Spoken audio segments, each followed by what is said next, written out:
Hey everyone, good evening, welcome to tonight's show. Hope you're all well. Today's the 26th of February 2025, yes, not 2024 as my title has been suggesting for the last week. Thank you for those who alerted to that in the chat, but it is 2025, definitely. Welcome to tonight's show. Lots to chat about, indeed, so let's get straight into it.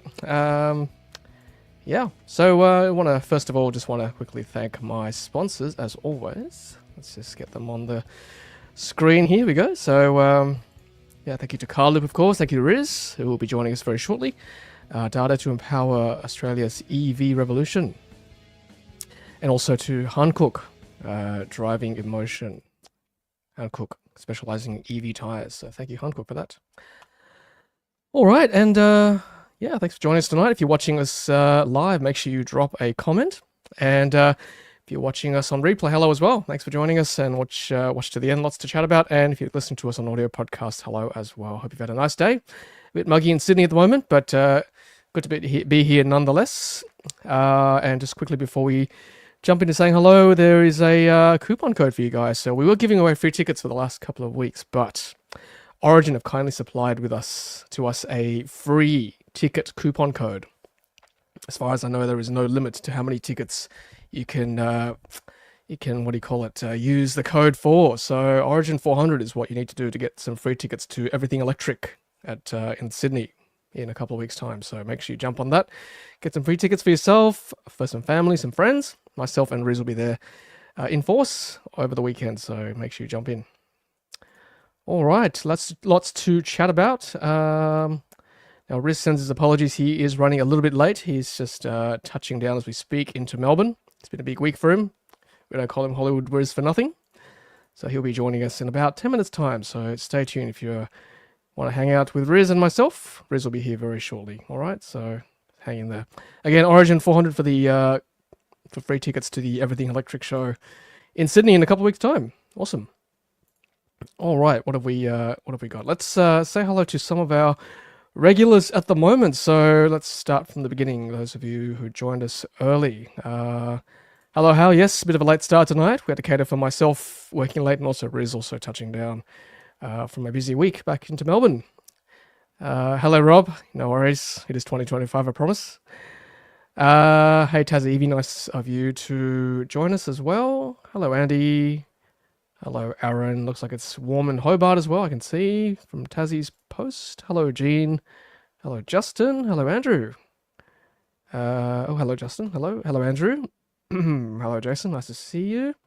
Hello, It's Only Dale. Hello, Midge. Hello, Justin. Waiting for his Sealion 7. Good to see them arriving soon. Hey, Charles. Nice to see you. Hello, Peter Cook. Hello, Paul Taylor. Nice of you to join us. Indeed. Lots to chat about, guys. Thanks for joining us. 101 viewers already. That's fantastic. Awesome. All right. Yes. All right. Well, let's quickly just jump into a couple of articles before Riz joins us. I did miss last week's stream because I was in China with the good folks from Inchcape and Changan, were the hosts looking after us in China. Just showing us some of the cars, particularly Deepal, of course. Deepal launching in Australia late last year with the S07. You might have seen some of my videos over the summer going through the car and also doing a test drive to Canberra. Bit of a long drive, I like to call them. And a bit of a walk around with Joy, my wife, as well. So check out those videos. But yeah, thanks to Changan, thanks to Inchcape Australasia. Great week. And got some vids dropping on Friday morning. I can't tell you any more than that because there is an embargo for myself and the crew that were there. So Friday morning, 28th of Feb, we've got a few videos dropping and some news to share as well with regards to the Deepal brand. So that's all I can say for now. Yeah. So yeah, it was a good week. Lots of good food. And visited their facilities in Chongqing, in the Sichuan province. Lots of spicy food, as you can imagine. And look, the first time they actually allowed us to film and take photos inside the factory floor. So that's actually a first for me. So I'll have some videos from the Changan factory in Chongqing in those videos coming up in the next couple of days. It's a view from one of the hotels we were having dinner at. That's the Chongqing River. Yangtze meets the Jialiang River, I think it's called. The two rivers combined. And then the nice spicy food from Chongqing. So, yeah. Thank you guys from Inchcape for the fantastic week. All right. All right. What do I got here? Carl saying, picked up my BYD Shark. Going well. Good. Trying to run up my case to 2,000 so I can tow. That is battery all the way. Actually, speaking of PHEV, so Riz, reason why Riz is late to tonight is that Riz, myself, and Joy, my wife, went to the GWM Havel, it's a bit of a mouthful. GWM Havel, let me get this right, H6 GT PHEV. GWM Havel H6 GT PHEV launch yesterday in Sydney. So I've got a video in the works. We will try and get that up for you next couple of days as well. So yeah, it's an interesting concept. It's hopefully electric first. It's got a big battery for a PHEV, 35 kilowatt hours, almost an extended range EV kind of territory. So yeah, looking forward to doing some real world testing. But yesterday was just like a usual launch party, food, and just a quick walk around in the showroom lights. So it should be fun. Yeah, Tazzy, that's right. He's just saying, interesting as I just watched a full factory tour of the Neo factory. So it seems not all companies do factory tours with photography. That's true. That's true. I've been with BYD, I've been with Zeekr. Wasn't allowed to film in their factories, but Changan allowed us to film in their factories. So I don't know. I guess different rules for different people. No idea. Okay. Cool. So while we wait for Riz, we've got this to talk about, actually. This is really interesting. I saw this week. So anyone who shops at Aldi or have seen an Aldi catalog will know that Aldi sells some, I guess, products that may undercut other products in other stores. It may look very similar as well. The brands kind of look familiar, but they aren't the exact, the original brand, but the price is certainly lower. And in the world of EV chargers, like, we're talking 10 amp chargers and even cables, it's pretty competitive. Bunnings is even selling it these days, but you might have seen that Aldi is now selling portable EV chargers. We're talking 10 amp chargers, right? So looking at the specs of this, look, I don't work for Aldi, full disclosure, but 1 year warranty, IP65, so insulation, waterproofing, all that stuff. 5 meters in length, Type 2 charging plug. It's got a real-time display screen as well. So you know what? Ticks all the boxes, and it even comes with a little bag, I think, too. You can see that in the top right corner. It's like front and center of the Audi catalog. So clearly there is the demand for these 10 amp chargers, particularly when not every car supplies a 10 amp charger. Definitely Tesla doesn't supply the mobile charger anymore. So question is, for you guys and girls out there in Ludicrous Feed land, would you buy one of these to save a few bucks? Knowing it's probably safety rated, insulated, waterproofed, all that. So yeah, if anyone has had any experience with that, let us know. I'm curious to see if this thing actually works. Without actually plugging Aldi or anything. We don't work for them. No financial motivation or anything like that. So we've got some comments. Yeah, Aldi is the bomb. Yeah, hopefully not the bomb. Like, Aldi is cool. Like, figuratively speaking, I like Aldi. I do shop at Aldi too. Scotty asks, how long before Aldi recall the mobile charger? Wow, Aldi do recall things quietly, so we'll keep an eye on that one, just in case. Peter says $199 for a granny charger is good. Could be cheaper, but it's still better than the competition. Yeah, it's pretty good, isn't it? John X is saying, this is a 16 amp Chinese import from Alibaba. Some people found it. Not sure if it's safe. Well, we don't know, do we? I guess we need people to test it. We really need a Tom Maloney from Australia and find out how legit these specs are. I wonder if they're actually IP rated. Yeah, correct. Well, someone's going to test it. Yeah, Richard, I agree. Would love a teardown if someone who knows what they're doing. Make sure all the components are as is. That's right. Lewis says $200. Who's not right? Are we being charged too much elsewhere? Oh, this is maxing out at 8 amps as well. Good question. Yeah, thanks for the reminder, NB. That's right. We've got I was giving away tickets for the last few weeks, but for the Everything Electric show, we've actually got a free coupon code for free tickets. So there's no limit as far as I can see. I tested it before I went on air. So Origin 400 is the ticket code if you want free tickets to the Everything Electric show in Sydney in the next couple of weeks. So get in there, bring your family and friends. If you want to see myself and Riz, for whatever reason, we're on stage talking, chatting, different things, different panels. So yeah, jump on that website, Everything Electric, and use that coupon code. It's the best code out there I've seen so far. So thanks, Origin. All right. Yes, Aaron, I can see. Yes, a couple of people have said Cupra Tavascan have released their pricing. So yes, we'll talk about that very shortly, I promise. Indeed. What else have we got? We got... Yes. So yes, Riz was driving the Geely EX5. We will talk about that on the show very shortly. Yeah, got a press car coming too. I'll check that out. I haven't had a chance to... I saw it today in MSI, I must admit. I saw it in person. Not bad. It's kind of a standard boxy SUV. If the price is right, not officially launched yet, although it has been leaked, so we'll talk about that as well. So stay tuned. Stay tuned. If you just joined us today, 151 guests in. Thank you so much. Riz is coming, I promise. He's, as we call him, Hollywood Riz, is landing in Melbourne as we speak and rushing over to the nearest laptop, nearest internet connection, and he'll be jumping on with us very shortly. So don't you worry. He'll be with us very soon. Oh, thanks, Sam. He's going to be there to see me. That's very nice of you. Thank you. Not just myself, others are coming as well. All right, let's keep pushing on. Speaking of Riz, here we go. We've got Riz showing us a Rolls Royce in purple. 500,000 US.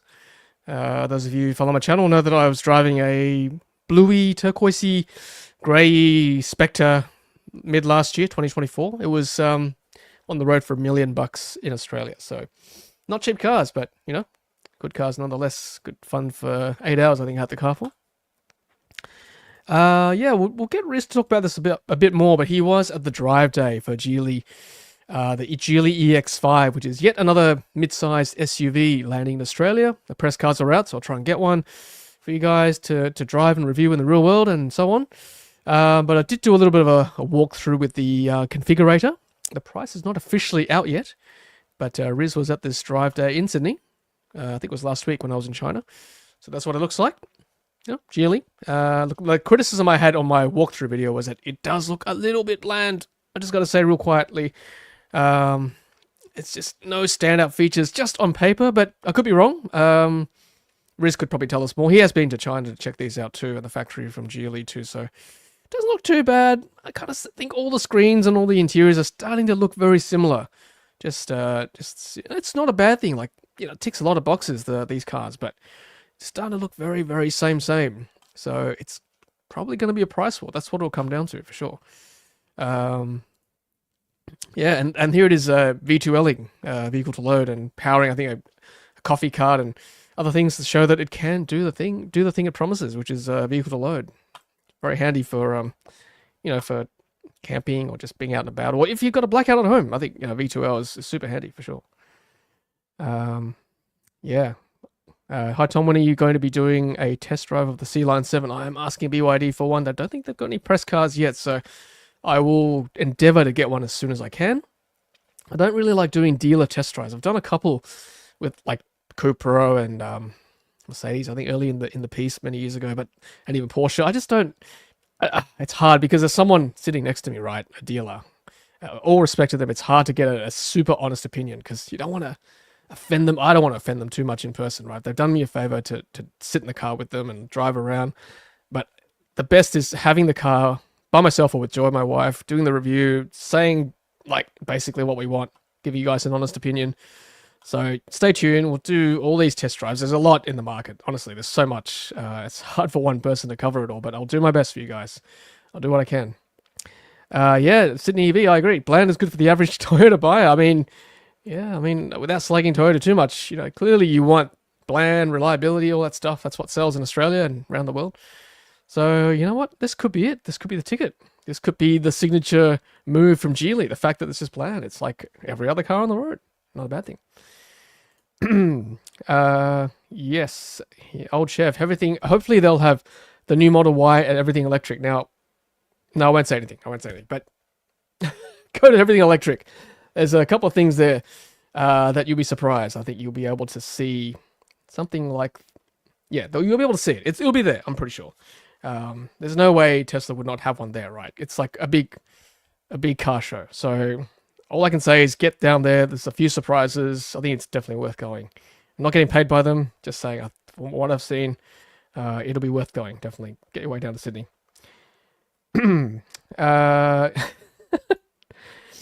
Not saying that, but yeah, you didn't hear it from me. Okay, so let's keep pushing on. Riz will be joining us soon, I'm sure. He's probably on his way now. So, okay, so let's talk about this. So we had a few people asking about Cupra Tavascan. So I have done a video on this. Went to the showroom in our time in Sydney to have a look at it. Nice looking car. I do like the Cupras. I love the Cupra Born. It's just not quite a hot hatch. It's, it's warm, fast enough, but biggish battery, reasonable range, rear-wheel drive, nice interiors, European design, all that stuff. Very similar vein, the Cupra Tavascan as well. Beautiful looking car. And not bad specs. Pricing-wise, I think, what was it? Let me see if I can find what the pricing is. I think it's on this page here. Let's have a look. Maybe I can see it in this article. Let's have a look. Okay, so this drive article here, 2025 Cupra Tavascan.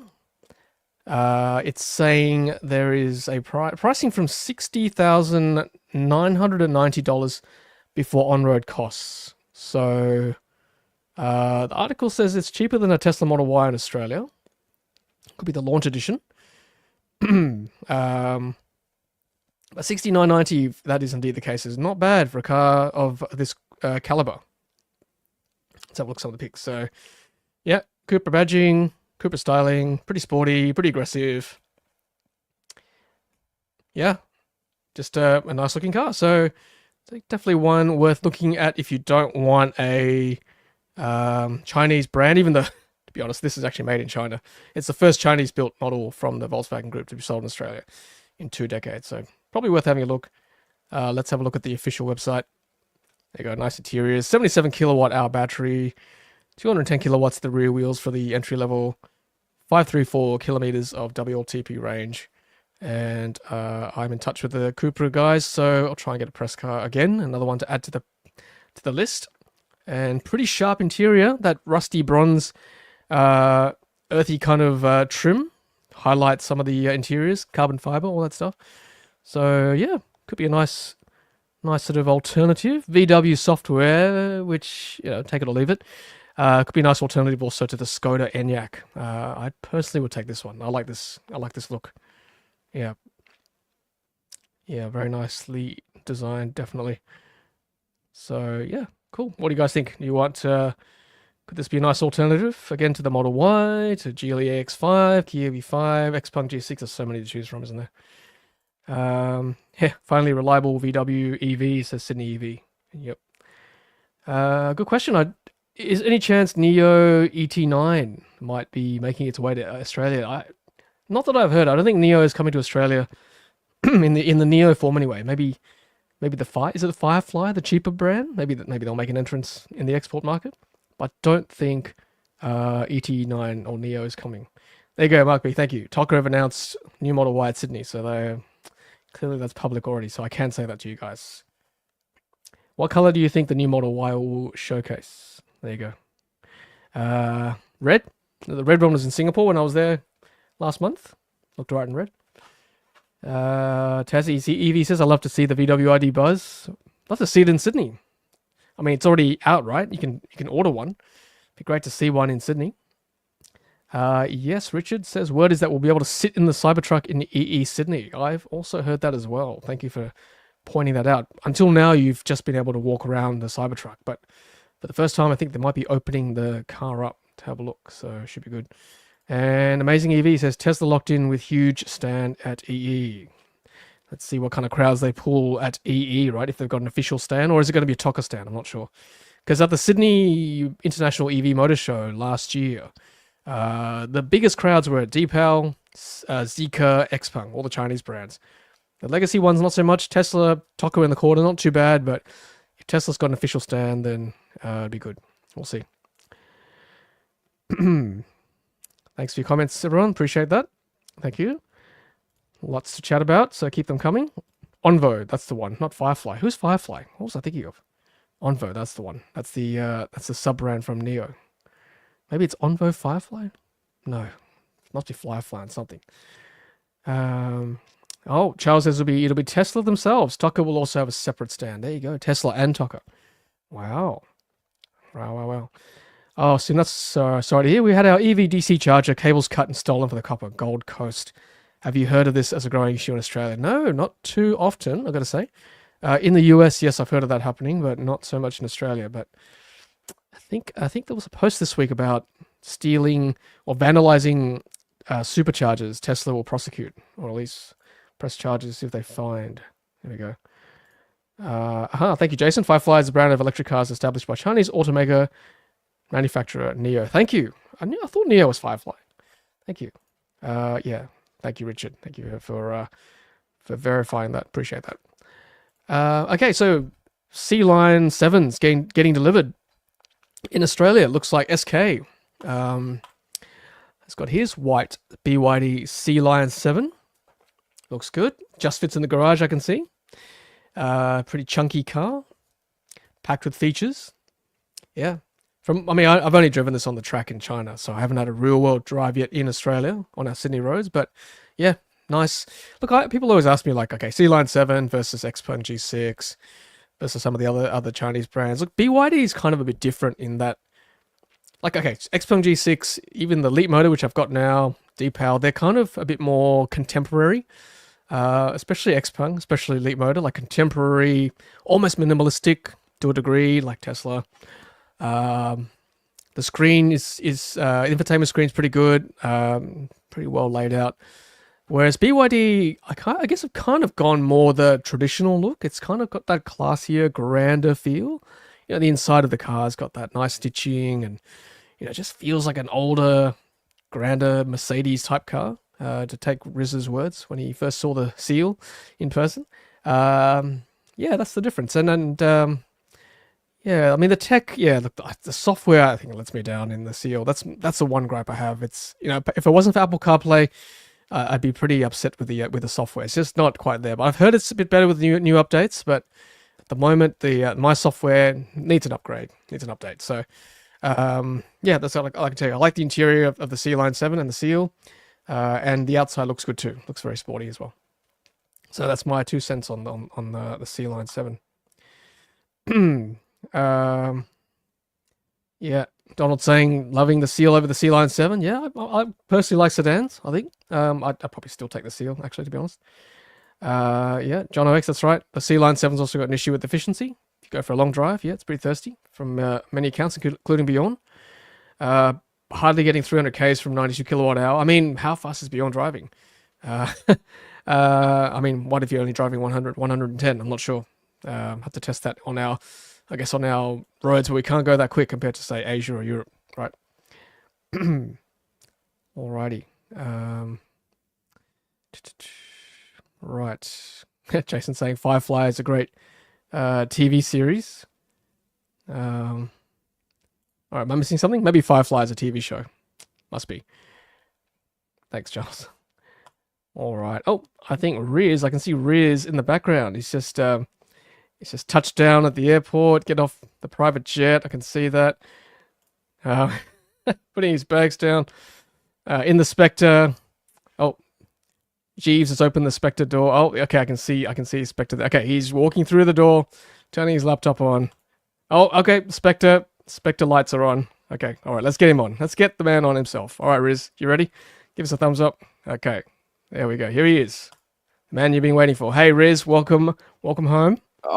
Look, thanks, Tom, all our viewers and listeners. Thanks for being patient. I was up in the air with Richard Branson on a Virgin flight, trying to, do what we've got to do. But yes, finally landed. So it's all good. We're here to talk news. Now, I think I must have caught on the last little bit where we're talking about Firefly.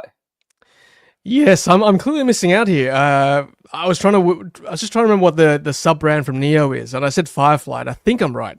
And So, apparently it's a TV show, right? Explain to me what that is. there's two. There's the Onvo is the sub brand from Neo that's supposed to compete with like a Tesla Model Y, that sort of space, and then they have a completely new, more affordable. I think the first car is a hatchback, the Firefly, like I don't know, like a Mini Cooper, Mm. maybe a Smart #1. So yeah, so they've got two brands. I'm not sure. It happens to be like BYD's got two other brands, Denza and Yangwang. So yeah, we'll find out. But all I've heard is that Onvo is the one that's heading to our markets. Ah, nice one.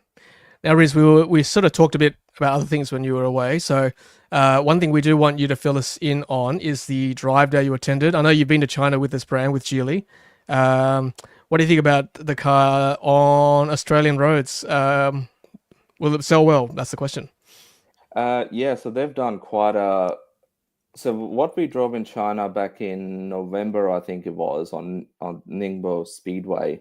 I mean, this car is obviously an SUV, not really those high performance vehicles to be driven on a racetrack, but it gave me a pretty good idea of what the suspension was like. It was quite soft, geared particularly for, I guess, Chinese customers who like to be traveling in comfort, where we like a little bit more dynamic sort of driving and handling. So that was the feedback we gave to the Geely team back in China after driving the car at Ningbo.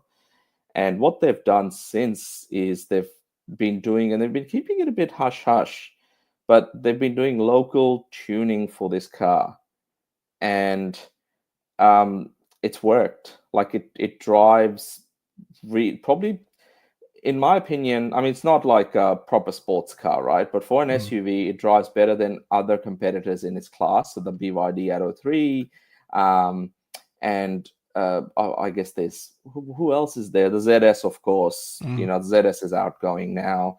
Um, so it does a pretty good job at that. It's very comfortable, comes with a lot of kit as Oh. standard. That infotainment screen in the center is it's pretty good. Like, BYD makes some good stuff in terms of their screens that they're using, but this is next level in Mm. terms of how crisp it is and all of those sort of other functions. It also has a screen in front of, obviously, behind the steering wheel, also has heads up display. Um, what else? It has got massage seats in some of the variants, has a moonroof. Oh, yeah, that's the other thing I nearly forgot. It has physical buttons, Yeah. as you can sort of see under the screen, and therefore HVAC. Yep. So it's good that they're incorporating that in as well. Um, and yeah, all in all, I think it's a pretty good package. They didn't reveal the pricing of this car on purpose, but then it's been spotted by people. Mm. Redbook and a couple of others have leaked the pricing.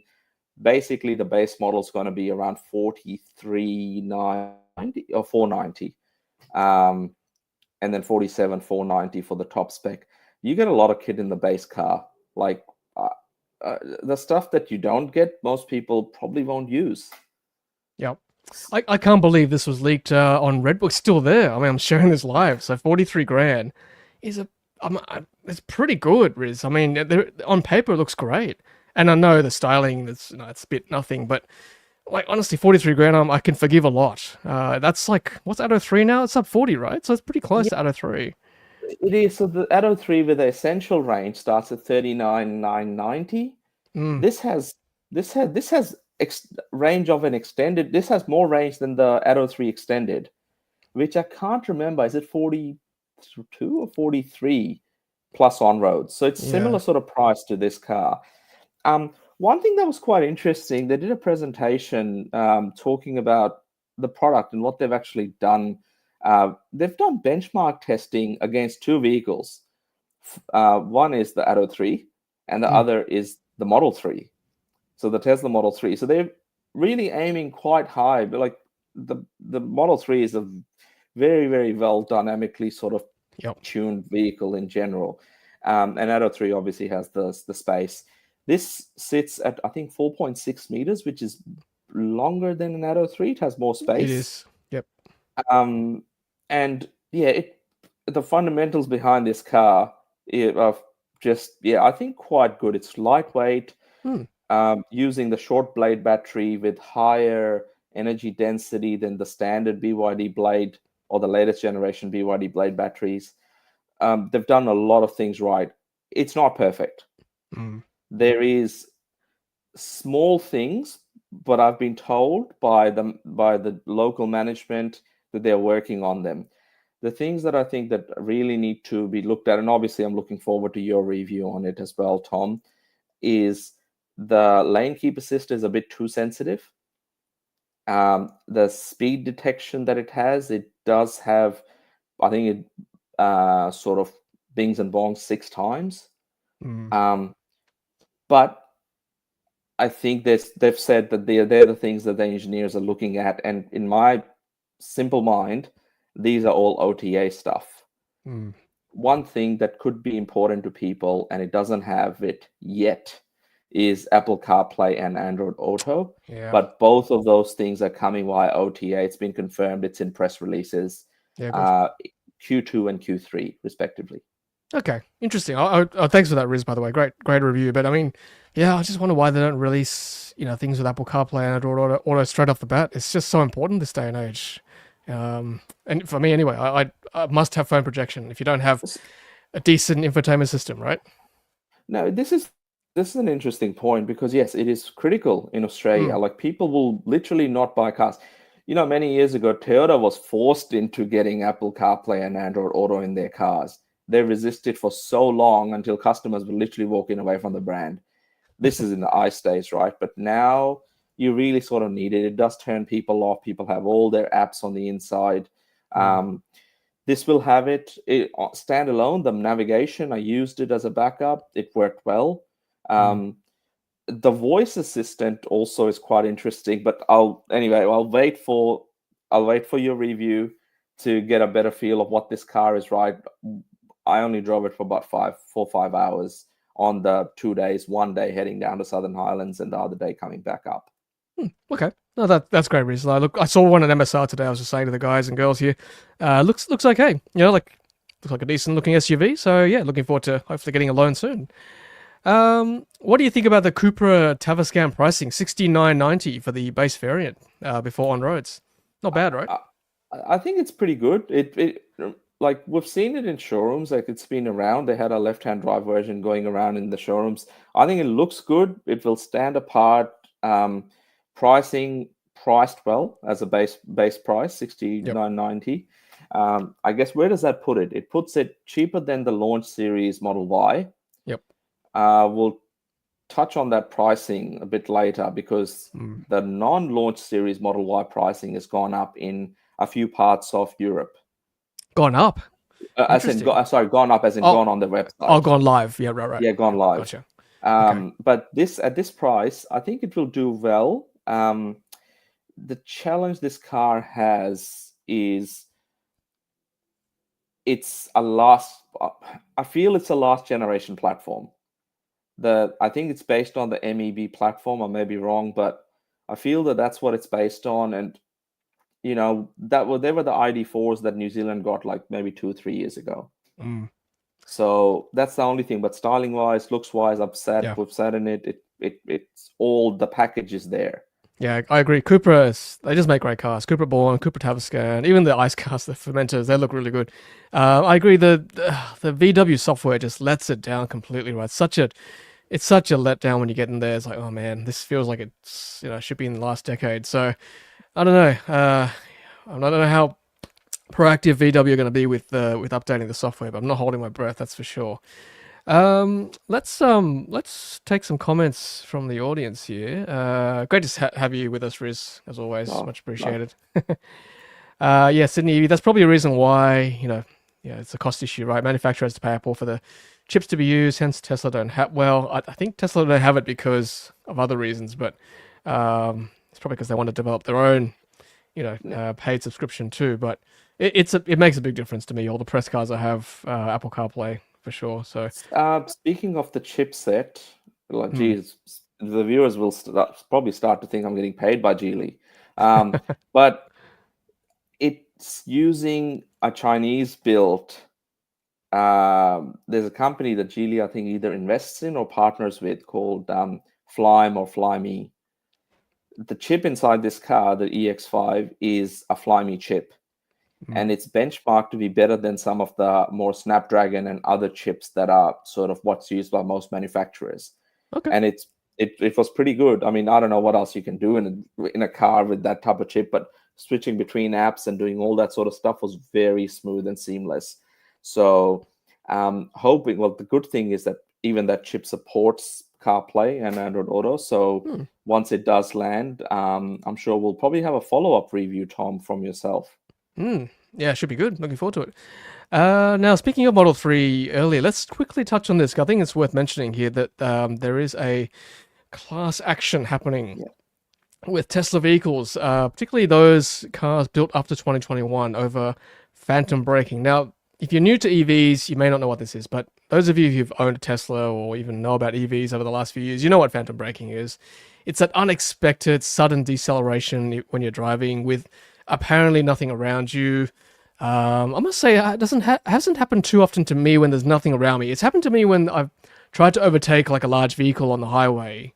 If you match it with Autopilot, it'll just suddenly like slow down for apparently no reason. So that's why I just keep my foot on when I'm passing a big vehicle. But clearly, it's annoyed enough people that Australian Tesla owners are starting to get upset with the brand and file a class action. So you can read about this in this article, but basically it explains what phantom braking is, and you can join this class action if you, let me just see, where is it? I'm pretty sure it's post 2021 vehicles. Where is it? Down here somewhere. All right, I did see it. If your car is built after 2021, that's what they're targeting. After 2023, maybe that one. Oh yeah, anyway, there it is. 2021 to 24. Yeah, anyone who's bought a Model Y, Model 3, manufactured from 2021 onwards. So, Riz, you got the data. A lot of cars obviously have been sold between 2021 and now, so more than 100,000 vehicles to be precise.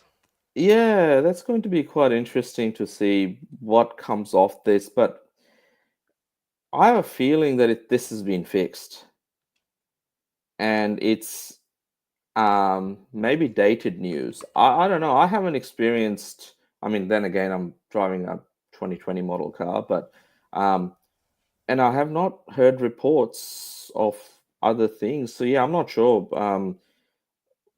Because yeah, you're right. That the truck thing used to happen quite a bit. Next to a truck, it will slow right down. It hasn't happened as much recently, the last 12 months or so. But yeah, I guess if there's genuine owners with genuine concerns, then yeah, I guess there's an avenue to raise those concerns in a sort of significant way with the company. So I'm watching this closely to see what happens. Yeah, definitely. We'll keep an eye on it for sure as time goes on. So, yeah, I don't know. I think mixed comments in the. Sorry. Phantom brake. Just quickly adding, MGs, more recently Xpengs in Australia has been a big issue, and it's happening quite often. So it's not a Tesla specific issue, but as especially new Xpeng owners are finding out, it's widespread amongst many systems. But in this case, obviously, with the number of vehicles involved, with probably people having different experiences with them, it's quite, it'll be worth watching closely. Yeah, it's a numbers game for sure. I speaking of Xpeng, when Joy and I took the drive to Melbourne from Sydney, just watch those videos. We talk about phantom braking a little bit. It does happen in the G6 for sure. So if you drive it often enough, I think it'll probably happen in most vehicles with a semi-decent autonomous driving system. So as we said, we'll watch this space for sure. All right, let's keep going. We've got a few more things to talk about. And by the way, everyone, just if you've just joined us, just want to quickly plug free Everything Electric tickets. I'm not giving away free tickets anymore because there's a coupon code right there. Origin 400. Come and see Riz and myself. We're on a few panels in Sydney. So Origin 400, free tickets. Bring your family and friends. lots to see at the show. I've had people commenting in the chat today that the Model Y will be there, the new one. You can look inside the Cybertruck. Lots of Chinese cars, lots of legacy cars. I think it'll be a pretty good show in Sydney. So come Now, along. just to make sure that people do use that code, I have been told by a couple of birdies that there is multiple models and probably even a brand being launched. So, Okay. worth checking out. Also, there's some interesting stuff. There's a comment by Andrew down at the very bottom. I can't say, It's but coming. the world's fastest charging car could possibly be there. All right. So if anyone wants to see the world's fastest car, and it's a lucky dip, it's a 50-50 chance. If not, you'll see Tom and I. So just rock up, and anything's possible. You can see a fast Riz with fast running shoes, or you can see a fast charging car like the Zeekr 7X. So if you get both on the same day, then you're a winner. And having sat in that car in China, I think people, if it is there, I don't know. If it is there, people might be very, very impressed at not only that it's the fastest charging car, but how luxurious it is. Yeah, I think Riz confirmed without confirming, but he can neither confirm nor deny. But I'm pretty sure to be there. It's a high chance. So come along. And yeah, some BYD news. I'll just take the Origin code off, but yeah, check it out. Origin 400 for free tickets. So here we go. Everyone's jumping on the solid state battery bandwagon. So BYD saying demonstration use of SSBs coming by 2027, which is only 2 years away, or 3 years away if you believe my earlier title of my show, 2024. It's 2025 now, so 2 years away. Watch this space. Everyone's doing it. Honda, Toyota, BYD, Cattle. Lots happening. So should be good. IM, Riz. Is it IM? Yeah, IM. Yeah. Semi-solid. Yeah, that's right. Semi-charm kind of battery. It's good. More BYD news. So now we've been following this this saga for a while now. Pre-2024 Atto 3s cannot charge with V3, V4 superchargers. We've had some, cut and paste replies from people from Facebook and so on, but nothing official from BYD yet. Unlike Xpeng, who released like an official press release saying there's a problem with their cars with Tesla, they're working on it. It's a 400 volt, 800 volt compatibility issue and firmware updates, all that stuff, but nothing sort of like firm from BYD yet. So all we can rely on is stuff like this from emails written to owners, Riz, saying yes, we're there. We've got the hardware coming in the next 30 days. We're going to test it, and then hopefully we'll be able to install it and retrofit it for you for compatibility. Yeah, look, I think most of our viewers and listeners sort of know my take on this situation after we highlighted it. September 2023. That's how long this whole thing's been going on for. Yep. And, to take nearly 18 months, I mean, I can't even count. Yeah, it's 18 months nearly for us to get to this stage. Doesn't look good on the brand. I mean, they have some really, really good products, but this whole saga, each owner should not be left in that sort of, I mean, now there's a serious competitor. The EX5 is genuinely, in my opinion, better in nearly every way. It's a newer car. It's got a lot of tech in it. But you know what? This should not happen at any manufacturer level. Basically, any manufacturer that sells even 10 cars a year. This should not happen. So, owners should be put at the forefront of a brand because, repeat customers, they tell others about it. And this was basically not allowing owners to have access to hundreds of quality chargers that allow them to give them more confidence, and they can recommend EVs to others as well. So I'm glad there's some progress, but I guess we'll believe it when we see it. Yeah, just watch my Xpeng Supercharger video that I just released. You'll see when I shared my phone how many chargers that Tesla have opened to all EVs now, and how important it is for road tripping that a car like the Atto 3 has that compatibility, because it just makes your life a lot easier when you road trip on, particularly on the major arterials, not just the East Coast, but you see in WA, there's a lot more open access Tesla chargers now too. So, you know what, Riz, it's kind of a hot take, but I kind of feel like BYD is becoming a bit complacent. It's giving, it's taking its owners for a ride, literally. They can't treat them like this. I hope other brands come in, take the market share, and really show BYD that, you know what, owners, especially early adopters, they're important to the game right now. They really need to get this fixed. Well, that's right. And I think that, as a community, as an EV community, we want to make sure that we support all owners, regardless of whatever choice Yep. of vehicle they have. There's, obviously there's a lot of things going on at the moment around the world that, just because someone drives a particular type of electric car doesn't mean they're, good or bad people. Likewise, we really like the BYD product. And I think, Tom, you and I have supported the brand from pretty much the get-go, when Luke Todd's being on your stream multiple times, very, very early. We did everything we could, and all we want is owners to have a good experience. Yeah. Hopefully this is the last of it. We won't see, as in those owners that would like to have access, at least there's a solution. But once again, they need to be proactive, and they need to let people know that this solution exists for anyone that's interested. I'm more concerned about owners that are going to end up buying these cars on the used market, expecting them to charge and work. So that brand thing just continues on until the car is scrapped at the end. Yeah. So hopefully this can be fixed, and new owners, even for used EVs, are researching enough to know that if they want to be able to charge somewhere, they've got an adapter that will make it work. Yeah, that's right. It's a bad look for the brand. All of the plug share. My BYD Atto 3 doesn't charge. Why not? You got ABRP telling them to stop at a Tesla Supercharger when it doesn't work. It's a lot of confusion, right? Because the newer Atto 3s, they work. The older ones, they don't. So anyway, it's a deep rabbit hole which we could spend all night talking about. Speaking of a deep rabbit hole that we could spend all night talking about, if you want a very technical explanation about as to why it's not working, openinverter.org, one of our viewers pointed this forum out to me. It goes way above my head. It's very technical.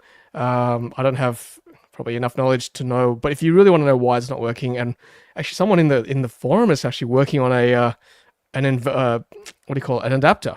It's not commercial yet, but anyway, have a look at it if you want the nuts and bolts of why. And to be honest, this is the thing we've always said on this show. We don't want the person is inventing something, or they're working on something because there's a real problem and they're trying to solve their problem.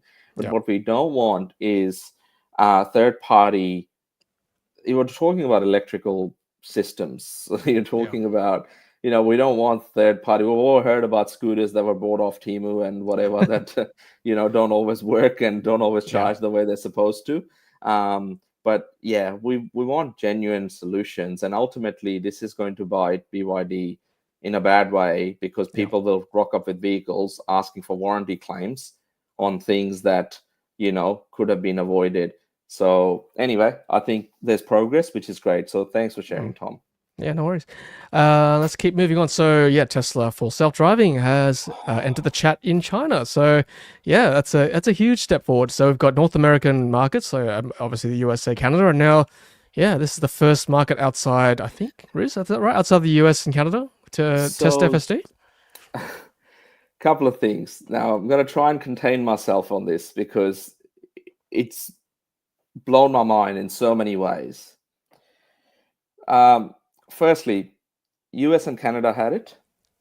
Then a fortnight ago, something random happened on X where Tesla's AI account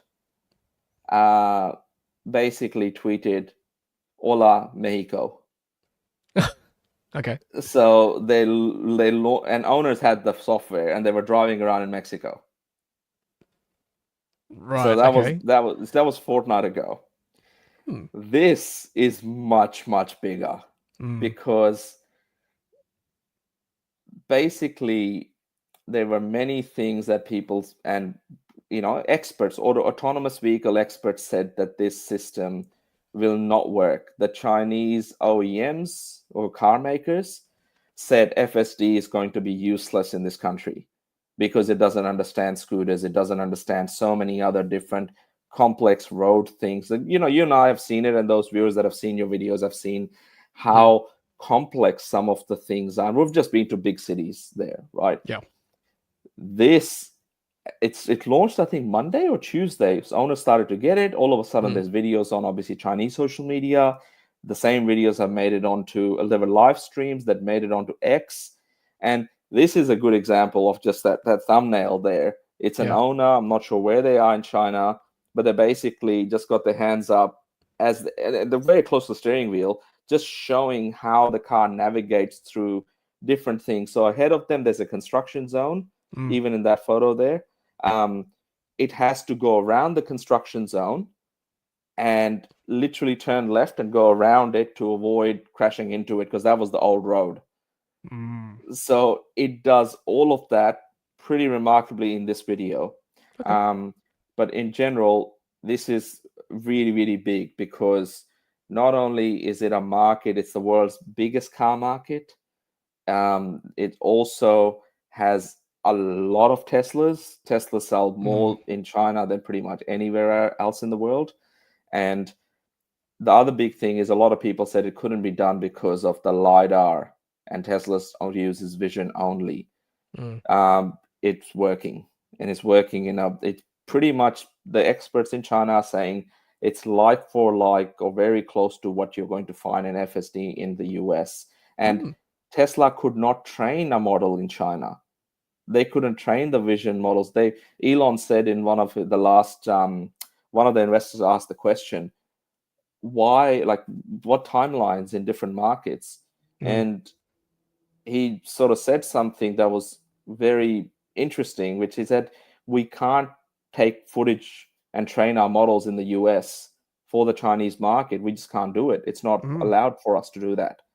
So what they were doing is they're using publicly available video footage and training from China and training their models on how to navigate those situations the way human drivers are driving them. Not even Tesla cars. These are like random, like you can go up and say, I don't know, Shenzhen to like Shanghai. There's people that are driving around and they're recording 4K videos. That's what Tesla's been using to train their models, to then be able to create a software that will develop in the US that will work in China. And it's working, apparently. Nice. Yeah. Well, it's good to see. And you know what? I'd love to see one of these cars next time we go to China if we get a chance. But we'll have to make it happen, Tom. Yeah, have to make it happen. That's right. Yeah, very, very interesting. Hey, if it can work in China, hopefully we'll see something similar in Australia too. We'll see whether it comes down under.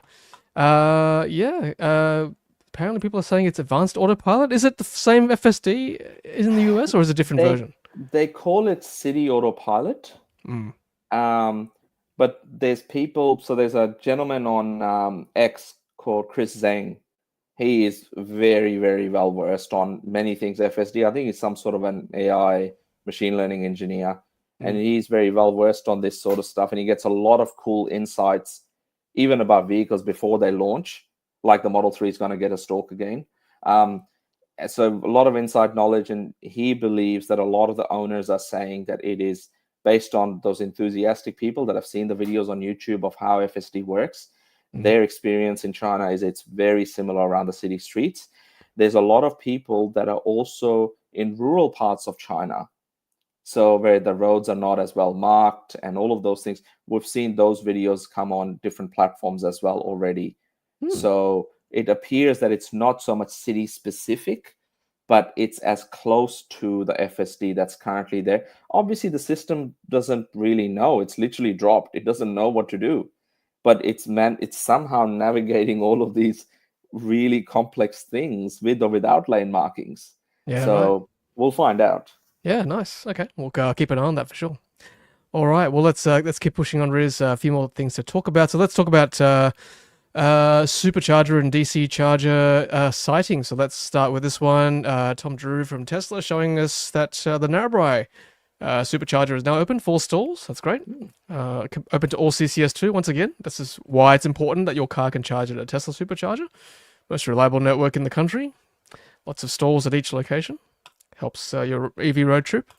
And also one in Gosford. So that's great. That's 12 stores in Gosford. Ooh. That's amazing. So close to Sydney, on the on the way to Newcastle and north, of course. Open to all Teslas, I'm pretty sure as well. I can see some QR code signs too. So I'll probably try and check that one out with some of the cars I test drive from the press fleet. So stay tuned. We'll have a look at that one. And here is one that one of our viewers shared with us. This is one in, I think, Coffs Harbour, I believe. Yeah, yes. So Mooney Beach Hotel, north side of Coffs. 15 stalls. Once again, pretty good. I think, is this almost there? Maybe it's almost commissioned. But Coffs is another important place to charge, I think. So So good to see. that's currently the second biggest site after Albury then? Yes, that's right. Before, yeah. Goulburn. Yep, before Goulburn opens up. That's right. So it's coming soon. You can see the pics there. So yeah, thanks for that. Sorry, I forgot who the viewer was who sent it in, but regular rants by Dave. That's the channel. So thank you. More charges there. So this is Richard sharing with us in Waterloo. So some more charges there to the south of the city in Sydney. It's good. Another open access one. Riz, you know what? This is important, right? Got to charge in a supercharger. Very important. And good to see Tesla opening these up to everyone as well. I mean, admittedly, they're probably government funded, but still, it's good. Good to have those DC chargers there. And Rahul, who used to be on our show, shared with us about virtual queuing pilot starting in Q2 in the US, I imagine. So this is really important because, at busy times, who's next, right? So it's good to have this virtually set up. I think there was just, maybe we've got it next, but I think there was just one more site, I believe Bowen Hills in Queensland, which is pretty close to Brisbane CBD. That's also opened. So yeah, I mean, usually Tesla would be opening these sites in mass before Christmas, but yeah, they seem to be doing pretty well. And less than 12 months ago, we were saying that there was nobody to build any superchargers. So that's right. Yeah, interesting times. Yeah. And I was actually charging our Model Y at a site that's not open to all Teslas. It was at the tram sheds in Sydney. And there was a bit of a queue, but a bit of a wait. But it said on the screen, less than 10 minutes wait, which is pretty good. So it tells you how long to go now, which is really handy. Now, Riz, you got a chance to see the, what is it? A Farizon Auto. Farizon Auto's SuperVAN. Yeah. And this is pretty cool. I mean, it looks a little bit like the LDV, but it's pretty unique. Drives, it's pretty comfortable, full electric, of course, and practical for what it is. Those doors, they're like barn doors. They can sort of even open further out from the location that they're in right now. Yep. And I think it's a modular platform, so they'll have a high roof, a low roof, or like this one I think is sort of low roof. There's a high roof version, and they're potentially even looking at bringing the high roof version as a camper van, a fully electric camper van. So we're 80 something kilowatt hour, 82 kilowatt hour battery 82, pack. Yeah. Good DC charging speeds as well, and very comfortable. Now, Riz, this is a van I need to actually read up my specs on because I'm actually doing a live review on stage with one of the EE hosts in Sydney in a couple of weeks. So, yeah, I quite like. I'm a big van fan. Just hot take again. I love vans over utes. Yeah, don't hate me, but I do. I just love my load covered. But the interior in true Geely fashion, very plush on the inside. Looks great. Great battery size, 82 kilowatt hours. So, yeah, I mean, if I was running a business, I'd get something like this. I think it'd be great to store stuff and just put decals all over the side for. So yeah, looks good. Drives well too, you said? Yeah, pretty well for electric van. It's of that size. I actually also last year, the year before, I quite enjoyed the the Peugeot e-Partner, and now they have an e-Expert as well. So these electric vans, they drive nothing like ICE vans. It's so cool.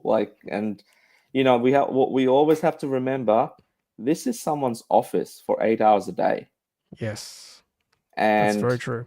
a lot of the people in the delivery and trucking sector are they can't find younger people to work in those industries because of they've got to work with diesel vans, diesel trucks, all of Yeah. this sort of stuff that are noisy, vibrating, just not a good place to be. The electric vans and light trucks fix all of that. Mm. And you could be having your lunch, still have your aircon on, all of that sort of stuff Yeah. while charging, all the comfort features and the benefits of electric cars, all packed in one. So wishing Geely and Farizon brand, all the very pretty much as many fleets can adopt them, it'd be great to support this brand and other electric vans as well.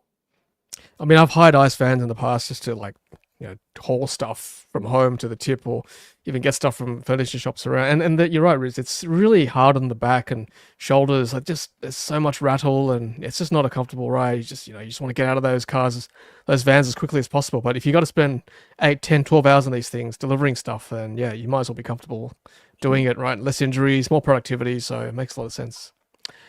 Now, we mentioned earlier about the IM. So we've got, I think there's a sedan and a SUV running around Sydney doing testing. So Roland from Zapped has posted this. So spotted again in Sydney in Broadway. There it is there, looking good in black behind the Toyota right there. And so this is 2024. Interesting, called the Black MG P12L rather than the IM. So very interesting. Yep. So thanks, Roland. And there's the this is actually the LS6. Sorry, IM LS6, the SUV version of what you just saw, also running around Sydney in white with some testing there.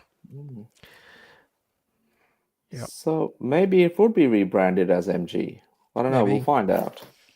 Yeah, I mean, it's hard, isn't it? Because MG is kind of well known now in Australia, so you could just sneak it under the MG brand. But then again, if they want to start a new brand, why not, right? There's enough out there. And I think this is the other thing in a market as competitive as China, you sort of need a new brand to stand out. In Australia, once you spend millions and millions of dollars every year trying to build a brand and recognition, you'd have much better chance of selling these through MG dealerships than you would. Right. How many cars does Genesis sell compared to Hyundai, right? So yeah. That's correct. Well, I mean, we were at the we just talked about with earlier on the show before you came in, the GWM Haval launch last night, right? That's the advantage they have over everyone else. They've been in the country for so many years. They built their brand reputation. It's they should succeed with the new car. So we'll see. Brand awareness is important. Now, speaking, I think someone said ID Buzz before. There we go. There's a ID Buzz spotted by Aaron. So Terry Hills Golf and Country Club in Sydney. A few EVs there. There's the Sealion 7, ID Buzz, and Elite Motor C10, which I have in my possession right now. So look out for that review on the channel.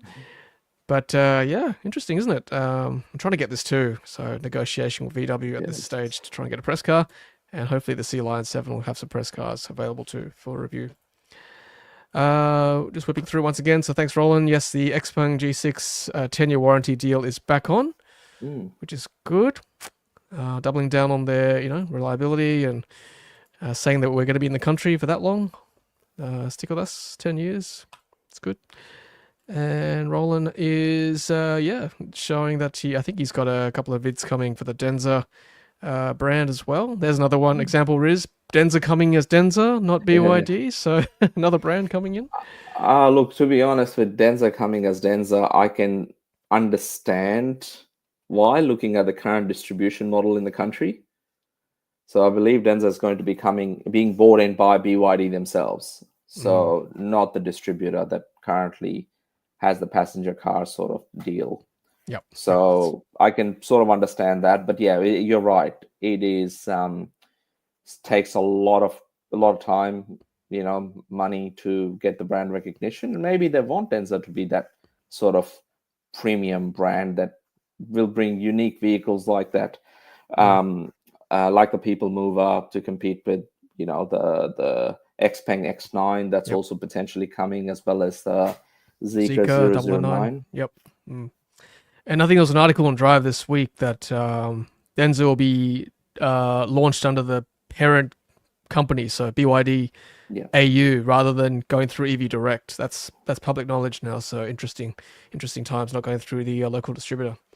So we'll keep an eye on that. We'll try and get some Denza cars, obviously, in the future when they come in. And Richard, great point. January registrations had so many interesting evaluation vehicles and new EVs in them. 2025 is going to be awesome. Yeah, exactly. So much to look forward to. Hopefully those sales figures go up too. We'll check in on February numbers next month.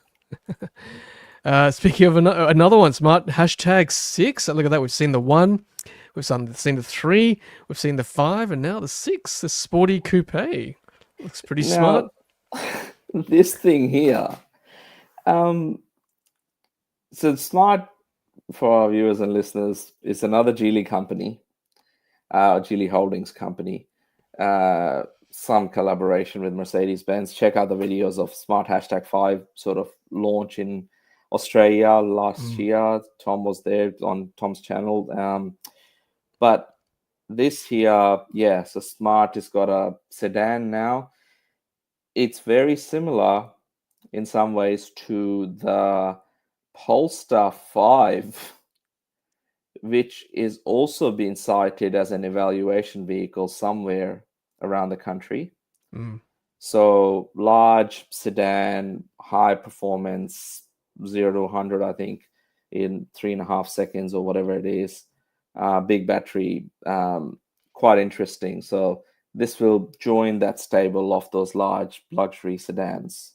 So battery options, 75 and 100 kilowatt hours, LFP versus NMC, 400 volts versus 800 volts. So all the options are available for you. So yeah, maybe Riz will be invited back to Byron Bay to see this launch. Wouldn't that be nice? Well, that's right. We never know.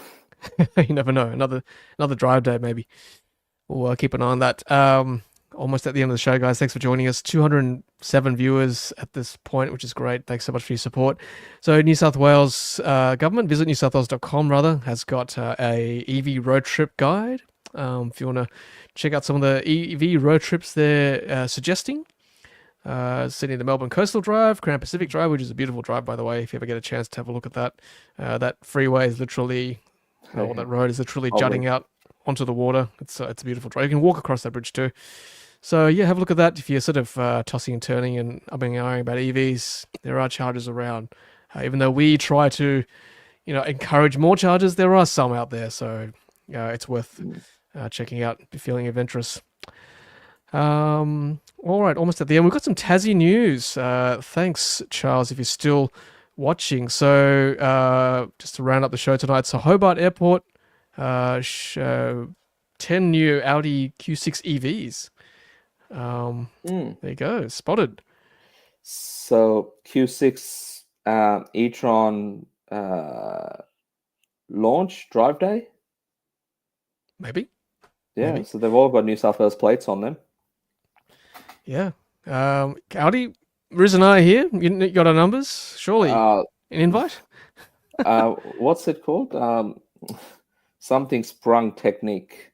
It's all in the technique is what the Audi is all about. And if nothing else, get Tom a vehicle for a week or so.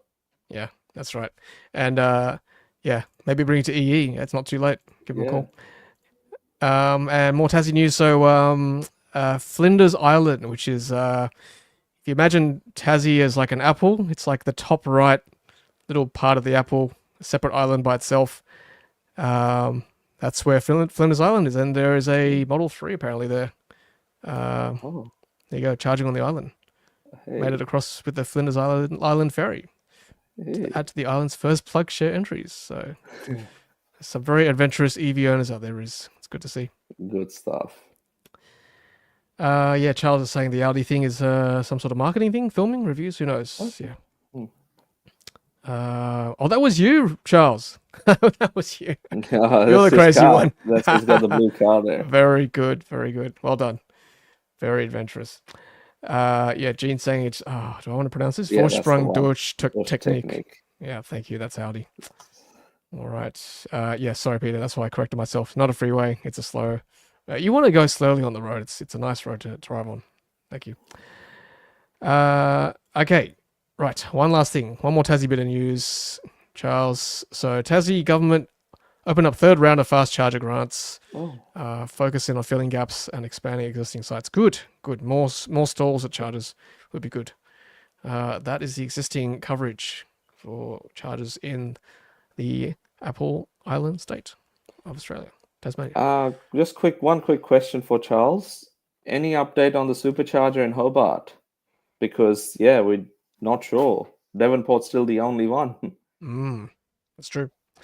Yeah, I know Tassie owners are like, who cares? Superchargers doesn't affect us. Yeah, We haven't got none don't anyway. need them. Got one.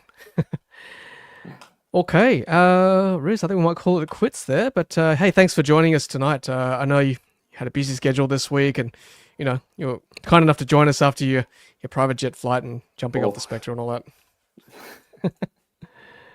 And thanks, guys and girls, for joining us on the stream tonight. Really good to see 214 viewers at the end. So good. Really appreciate your support. And one last time, we're not giving away tickets today because Everything Electric free ticket code is Origin 400. Thanks to Origin. So bring your family and friends. Come and see us on stage. Lots of cars to check out as we discussed tonight. So Origin 400. I think someone said it's already on some forums. So that was quick. Free ticket code. I don't care. Origin said just go nuts with this code. So they obviously want people there. Alrighty. Riz, what do you got coming up this week? Oops, sorry. So, what is coming up this week? So, obviously, Everything Electric is on next week, so I'm really looking forward to that. The next couple of days, just around Melbourne, which is good. I'm currently test driving MG4 Excite 51. Now, the reason why was it was good to get a refresher before the BYD Dolphin Essential arrives. Yep. Because, and I have to say, it still puts a smile on my face. The way that car is, at price that it comes in. So yeah, that's what I'm testing. I'll try and write a review on the Driven about that. But yeah, staying in Melbourne and looking forward to meeting as many people next week at Everything Electric. Fantastic. Well said. And yeah, I like the MG4 actually. Looking for a new car next year, potentially to share with my son who's starting to drive next year. So the MG4 is still very high on the list for the price. For the specs, it can't go wrong. So if it's still around, if nothing else has superseded it in terms of value, then yeah, could be a winner. We'll see. Thanks everyone. Coupon code on the screen, Origin 400, Everything Electric in a couple of weeks. We've got one more show before that show next week. So Riz and I will be back next Wednesday night. So come one, come all again. So that'll be March, last week of February this week. So I hope you're all well wherever you're watching. And from Riz and myself, as always, thank you to our sponsors, Carloop and Hankook. We'll see you next week. Thanks everyone. Thanks Riz. Ciao everyone. Have a good night.